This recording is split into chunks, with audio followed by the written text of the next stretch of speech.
今日整個法式多士做下午茶，俾自己開心一下。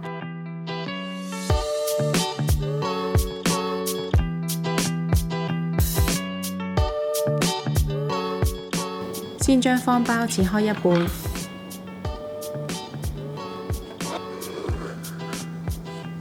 然後用一個長形容器加入雞蛋、糖、雲呢拿香油、肉桂粉、忌廉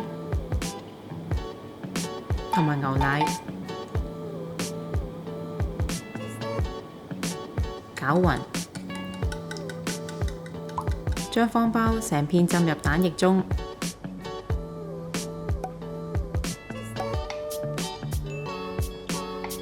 每一面大概浸20秒，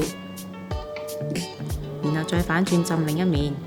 今次我哋係用一般方包嘅厚度，所以唔需要浸太耐。喺煎鍋中加入牛油，用細火加熱，等牛油融化。夾起方包放入煎鍋，先唔好移動方包。用細火將一面煎3至4分鐘，然後再反轉另一面煎多3至4分鐘。煎到兩面呈金黃色，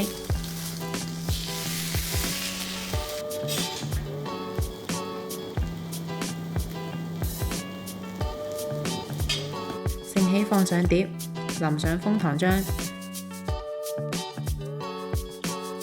再撒少少糖粉，咁就可以享用啦。